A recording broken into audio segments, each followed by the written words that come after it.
আমার স্বামী আমার সাথে মিথ্যা ভালোবাসার নাটক করে আমাকে বিয়ে করে। আমি তা বুঝতে পারিনি।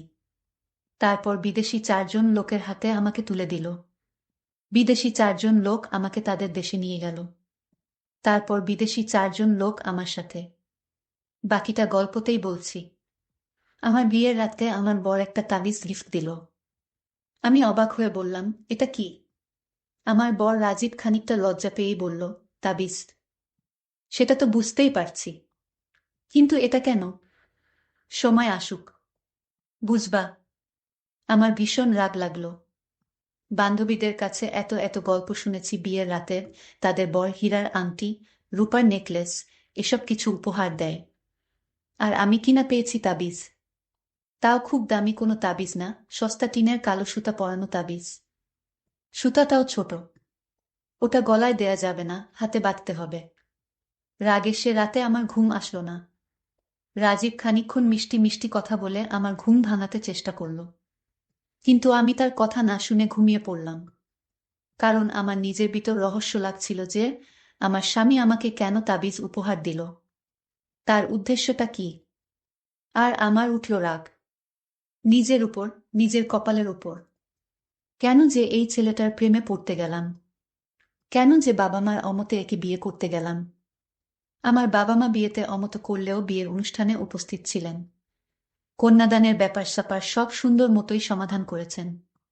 যাওয়ার আগে মা আমাকে ধরে অনেক কান্নাকাটি করেছেন। কাঁদতে কাঁদতে বলেছেন, এত আদরে বড় হয়েছিস তুই, এরকম গরিব ঘরে গিয়ে থাকবি কেমনে? আমিও কাঁদতে কাঁদতে মাকে জড়িয়ে ধরে বলেছি, আমি থাকতে পারবো মা, তুমি শুধু দোয়া করো। বড় মুখ করে একথা বলে এলেও ওদের বাড়ি এসে বেশ ধাক্কা খেয়েছি। রাজীবদের বাসা আমি আগে দেখিনি।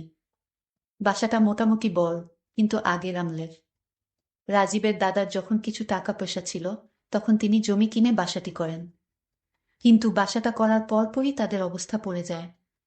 অনেকে বলে এই বাসা করতে গিয়েই ধার দেনা করে অভাবে পড়ে ওদের পরিবার। অত টাকা পয়সা না থাকলেও কেন ধার দেনা করে রাজীবের দাদু বাসাটা করতে গেলেন তা কেউ জানে না। এই বিরাট বাসায় মাত্র 4 রুমে মানুষ থাকে। আর অন্য রুমগুলো পুরোপুরি খালি। দোতলার এক রুমে থাকে রাজীবের বাবা মা, উনাদের রুমটাই সবচেয়ে ছোট। অথচ তারা আগে সবচেয়ে বড় রুমটা নিয়েই থাকতেন। তাদের যা আসবাবপত্র সব রাজীব আর তার বোনের রুমে পাশ করে দিয়েছেন ওরা বড় হওয়ার পর। তাই তাদের আর বড় রুম লাগবে না বলে এই ছোট রুমে উঠে এসেছেন। সত্যি বলতে রাজীবদের বাড়িতে সবচেয়ে বেশি আমার ভালো লেগেছিল ওর বাবা মাকেই। কি ভীষণ অমায়িক দুজন মানুষ, তাদের সাথে সারা জীবন এমন বড় বাড়িতে কেন কুঁড়ে ঘরেও থাকা যায়। এরপরের রুমটা নুসরাতের। নুসরাত রাজীবের ছোট বোন। অনার্স ফাইনাল ইয়ারে এখন। ওর জন্য ছেলে খোঁজা হচ্ছে, ভালো ছেলে পেলেই বিয়ে দেওয়া হবে। নুসরাত আমার সাথে খুবই ভালো ব্যবহার করলো, কিন্তু আমার কেন যেন মনে হলো ও আমাকে পছন্দ করে না। আমার স্বামীর সাথে এই রুমে থাকতে হবে এখন থেকে। ভাবতেই কেমন জেন লাগছে। আর দোতলার আমাদের উল্টো পাশের সবচেয়ে বড় রুমটা রাজীবের ফুফুর। তিনি আর তার মেয়ে এখানে থাকেন। ফুফুটি বিধবা, মেয়ের ছোট বয়সেই তার স্বামী মারা গিয়েছিলেন। এরপর থেকেই তিনি এখানে থাকেন। তার মেয়েটার বয়স নুসরাতের মতোই। মা আর মেয়ে দুজনের একজনও আমাকে পছন্দ করেনি। এখানে আসার পর থেকেই তাদের কথায় আর আচরণে বারবার এই কথাই আমাকে বুঝিয়ে দিয়েছেন। যেমন ঘরে ঢোকার সাথে সাথেই ফুফু বললেন, ওমা, বউ কই? শুকতারা মানে ফুফুর মেয়েটি বলল, এই তো বউ, মা। ফুফু হেসে কুটি কুটি হয়ে বললেন, তা এর রূপেরই এত গল্প শুনলাম। কি আজব সুন্দরী কি আজকাল সব মেয়েকেই বলে রে? শুকতারা বলল, ভাইয়ার পছন্দ মা, বোঝো না। তার তো ভালো জিনিস আর ভালো লাগে না। আমি অবাক হয়ে গেলাম ওনাদের কথা শুনে। এমন কথা কেউ বলতে পারে কখনো ভাবতেও পারিনি। যাই হোক, রাতে রাজীবের কাছ থেকে অমন তাবিজ গিফট পেয়ে আরেকটা ধাক্কা খেলাম। তখন বারবার বাবা মার কথা মনে হচ্ছিল। মনে হচ্ছিল তারা ঠিকই বলেছেন, আমি এ বাড়িতে থাকতে পারবো না। এদের মানসিকতার সাথে আমার মানসিকতা হয়তো যাবে না। আমি ঘুমিয়ে পড়েছিলাম। ঘুম ভাঙল মাঝরাতে। কেন ঘুম ভাঙল বুঝতে পারছিলাম না। পুরো বাড়ি অন্ধকার। কিছু দেখা যায় না। কিছুক্ষণ শুয়ে থাকতেই চোখে অন্ধকার সয়ে এলো। এখন একটু একটু দেখতে পাচ্ছি। আমি রাজীবকে ডাকলাম, এই শুনছ? এই! রাজীব হুম হুম কেমন একটা আওয়াজ করে আবার ঘুমিয়ে পড়ল। আমি আবার ওর গা ধরে ঝাঁকি দিলাম, এই রাজীব এই! উঠো! রাজীব ধর্মর করে উঠে বলল, কি? কি হয়েছে? আমি বললাম, আমি বাথরুমে যাব। একটু বাথরুমে নিয়ে চলো। রাজীব আমাকে বাথরুমে নিয়ে চলল। ওদের বাড়িটা একটু পুরনো আমলের তো, অ্যাটাচড বাথরুম বলে কিছু নেই। বারান্দার শেষ মাথায় বাথরুম। রাজীব বারান্দার লাইট জ্বালিয়ে আমাকে বারান্দার শেষ মাথায় নিয়ে গিয়ে বলল, তুমি ভেতরে যাও। আমি বাইরে দাঁড়াচ্ছি। আমি বাথরুম থেকে বের হলাম। দেখি বারান্দা অন্ধকার। রাজীব নেই। ওদের বাড়ির আশেপাশে তেমন বাড়ি বা ল্যাম্পপোস্টও নেই যে বারান্দাটায় একটু আলো আসবে। আজকে রাতে বুঝি অমাবস্যা, চাঁদও নেই। বারান্দায় ঠিকঠিকে অন্ধকার। আমি বাড়ির দেওয়াল হাতড়ে একটু একটু করে আমাদের রুমের দিকে যেতে থাকলাম। রুমের সামনে এসে একটু সাবধানে দরজা খুলে দেখে নিলাম আমাদের রুম কিনা। অন্য কারো রুমে ঢুকে পড়লে সমস্যা হয়ে যাবে। হ্যাঁ, আমাদেরই রুম। রাজীব ঘুমিয়ে আছে। ঘুমের ঘোরে আমাকে রেখেই চলে এসেছে, আমার বাথরুম থেকে বের হওয়ার জন্য অপেক্ষা করেনি। আমি রুমে ঢুকতে যাচ্ছি, আমি তাকে বালিশ দিয়ে মুখে ছুঁড়ে মারি। হঠাৎ সে লাফিয়ে ঘুম থেকে উঠল। রাজীবের মুখটা চুপসে গেল ভয়ে। আমাকে বলল, তাড়াতাড়ি এসে শুয়ে পড়ো। রাত অনেক হয়েছে। আমি বিছানায় এসে শুলাম। রাজীব লাইট নিভাতে গেলেই আমি বললাম, আজ লাইটটা জ্বালানো থাক, প্লিজ। রাজীব দীর্ঘশ্বাস ফেলে বলল, আচ্ছা বলে লাইট না নিভিয়ে বিছানায় এসে শুয়ে পড়ল। আমি ভাবলাম ওকে জিজ্ঞেস করব আমাকে কেন বাথরুমে একা ফেলে চলে আসলো। তখন দেখি জোরে জোরে নাক ডাকা শুরু করল। সকালে যখন ঘুম থেকে উঠল, তারপর যখন নাস্তার টেবিলে বসল, আমি তাকে জিজ্ঞেস করলাম, বিয়ের আগে আমার সাথে কত রকম ওয়াদা দিয়েছিলে, তুমি যেখানে যাও আমি সেখানেই যাব। তুমি মরে গেলে আমিও মরে যাব। তুমি ছাড়া এই পৃথিবীতে আমার জীবন ব্যর্থ, আরও কত কি বলেছিলে। কিন্তু কাল রাতে আমায় বাথরুমে একা রেখে চলে আসলে কেন? তখন সে আমাকে বলল, বিশ্বাস করো, আমি কিভাবে যে রুমে এসে শুয়ে পড়লাম তা আমি জানি না। কি বলছো এসব পাগলের মতো কথা? তুমি কিভাবে রুমে এসে শুয়ে পড়লে তা তুমি জানো না? আমি মনে মনে ভাবলাম, ওর কি মাথায় কি কোনো সমস্যা আছে? আমি ভেবেছিলাম রাজীব অনেক ভালো, তার সাথে আমার সারা জীবন কাটিয়ে দেব। আমি এমন প্রতিশ্রুতি মা বাবাকে দিয়েছিলাম। মা বাবা আমাকে বারবার নিষেধ করেছিল, আমি তাদের কথা শুনিনি।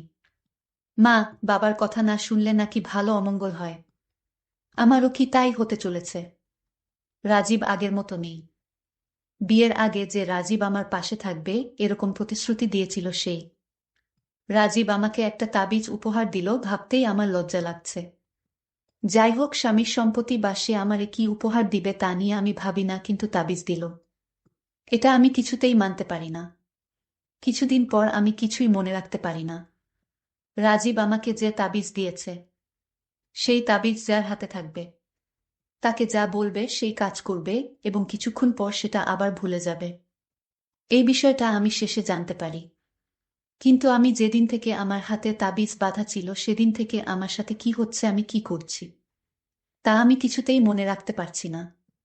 আমি তখন রাজীবকে বললাম, রাজীব তোমার তাবিজ আমি কিছুতেই পড়তে পারবো না। এই তাবিজটা পড়ার পর আমার কেমন জানি খারাপ লাগে এবং কিছুই মনে রাখতে পারছি না। আমি এই তাবিজ ছুঁড়ে ফেলে দিলাম। কিছুক্ষণ পর রাজীব এসে আমায় বলল, তাবিজ কোথায়? আমি বললাম, তাবিজ ছিঁড়ে ফেলে দিয়েছি, এসব কেউ পড়ে এখনকার যুগে? কথাটা বলার সাথে সাথে আমাকে রাজীব জোরে একটা থাপ্পড় মারল আর বলল, কত কষ্ট করে তাবিজখানা এনেছি তোমার মঙ্গলের জন্য, আর সেই তাবিজ তুমি কিনা চিড়ে ফেলে দিয়েছ। আমি বললাম, রাজীব তুমি আমাকে মারলে, বাবা মাকে ছেড়ে সারা জীবনের জন্য তোমার কাছে চলে এলাম, আর তুমি আমাকে এই প্রতিদান দিলে। আমি আর তোমার সাথে থাকতে চাই না। আমি আমার বাবার বাড়ি চলে যাচ্ছি। তখন রাজীব বলল, আমার ভুল হয়ে গেছে, আমাকে ক্ষমা করে দাও। রাজীবের ফুফু এবং তার বোন আমাকে নিয়ে হাসি ঠাট্টা করে, আমি এতে কিছু মনে করিনি। রাজীব শুধু তোমার দিকে তাকিয়ে, তুমি একদিকে আর সারা দুনিয়া একদিকে, আমি তোমায় এমনটাই ভেবেছিলাম। রাজীব তখন বলল, প্লিজ রাগ করো না, আমার ভুল হয়ে গেছে, এই যে কানে ধরলাম, আর কোনোদিন তোমাকে মারব না। আমাকে এরকম বাহানা করে রাজীব আমাকে আটকালো। আমিও ভাবছি মানুষের ভুল হতে পারে, এই ভেবে তাকে তার সাথেই রয়ে গেলাম। বেশ কিছুদিন আমাদের সংসার ভালোই চলছিল। কিছুদিন পর আমার স্বামী আমার জন্য স্বর্ণের আংটি নিয়ে আসলো আর বলল, আজ তোমাকে একটা সুন্দর জিনিস গিফট করব। আমি বললাম, কি গিফট করবে? সে তখন আমায় বলল, চোখ বন্ধ করো। আমি চোখ বন্ধ করলাম আর সে আমাকে সত্যিই স্বর্ণের আংটি পরিয়ে দিল। আমি চোখ মেলে দেখে অবাক। তোমার হাতে তো এত টাকা নেই, তাহলে কোথায় থেকে এই আংটি আনলে? আমি তাকে মিথ্যা কথা বললাম। আমি একা সম্মতি করেছিলাম আরো 5 বছর আগে। সেই সমিতির টাকা লাভ সহ অনেক টাকা হয়েছে, আর সেই টাকা থেকে তোমার জন্য আমি আংটি বানিয়ে নিয়ে আসলাম। আমি তখন খুশি হয়ে বললাম, তুমি সারা জীবন আমার পাশে থেকো, আমাকে কোনোদিন ছেড়ে যেও না। রাজীব তখন বলল, কেন ছেড়ে যাব তোমায়? আমি তো তোমাকে আমার জীবনের চেয়ে বেশি ভালোবাসি। কিন্তু হঠাৎ রাজীবের মনে এত ভালোবাসা কোথায় থেকে আসলো? আমার কিছুটা তাকে সন্দেহ হলো। কিন্তু আংটিটা পরার দিন থেকে আমার যেন শরীর খুবই দুর্বল লাগত। আমার কিছুই ভালো লাগতো না, কেমন যেন অস্থিরতা কাজ করত। রাজীব আমায় যা বলতো আমি তাই শুনতাম। রাজীব একদিন আমায় বলল, চলো দূরে কোথাও থেকে ঘুরে আসি। আমিও না করলাম না, কারণ আমারও তেমন ভালো লাগছিল না। আমি তার কথায় রাজি হলাম ঘুরতে যেতে। পরের দিন সকালে রাজীব বলল, তাড়াতাড়ি রেডি হও, গাড়ি অপেক্ষা করছে। আমি রেডি হয়ে গাড়িতে উঠলাম। গাড়িতে উঠে বসতেই আমার প্রচণ্ড ঘুম আসছিল।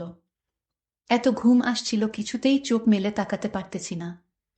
আমি চোখে একটু পানি দিলাম, তাও ঘুম কাটল না। আমি গাড়িতেই ঘুমিয়ে পড়লাম। মাঝপথে গিয়ে আমার ঘুম ভাঙল। ও বলতেই ভুলে গেছিলাম আমরা যাচ্ছিলাম ভারত ত্রিপুরা, সেখানে অনেক দর্শনীয় জায়গা আছে। আমরা সেখানে যাব বলে প্ল্যান করছিলাম।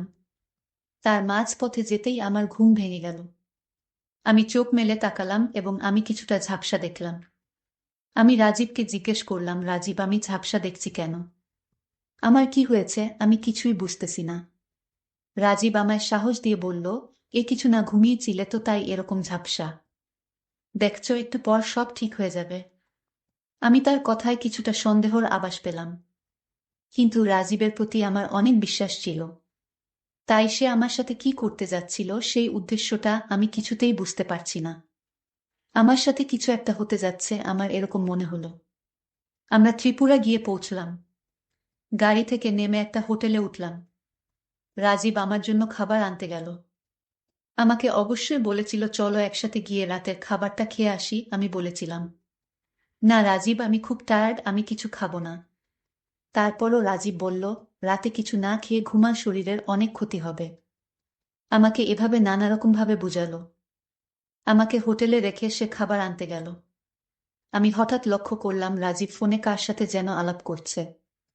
বলছে, আপনাদের জিনিস আমি নিয়ে এসেছি, আপনার কাল সকালে ত্রিপুরা পাহাড়ে থাকবেন।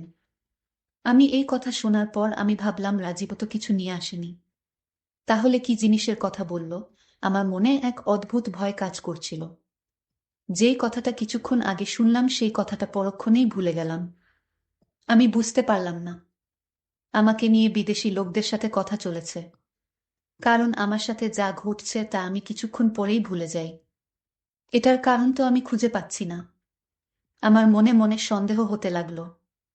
স্বর্ণের আংটি পরার পর থেকেই আমার এমন হচ্ছে। আমি আংটিটা খোলার চেষ্টা করছি, কিন্তু কিছুতে আংটি খুলতে পারছি না। আমি অনেক চেষ্টা করলাম আংটিটা খোলার জন্য, কিন্তু আমি ব্যর্থ হয়েছি, আংটি খুলতে পারিনি। আমার আর বুঝতে বাকি রইল না, আমার স্বামী আমাকে আংটি দিয়ে বশ করেছে। তাই সে আমাকে যা বলে আমি তাই শুনি। রাজীব খাবার নিয়ে রুমে আসলো। আমি বললাম, তুমি কার সাথে ফোনে কথা বলছিলে?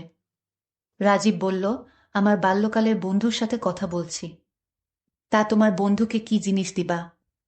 আরে এ কিছু না খেয়ে তুমি ঘুমাও তো, কাল সকালে তোমাকে নিয়ে ঘুরতে হবে। আমি বললাম, রাজীব, তুমি আমার কাছে কিছু লুকানোর চেষ্টা করছো।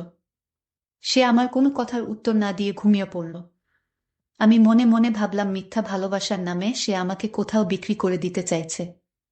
সে ঘুমিয়ে পড়ল, কিন্তু আমি চাইলাম, আমি এখান থেকে পালাবার চেষ্টা করলাম। দরজা কিছুতেই খুলতে পারলাম না। দরজা খুলতে পারিনি তার একটাই কারণ, আমার হাতে আংটি পরা, সেই জন্য।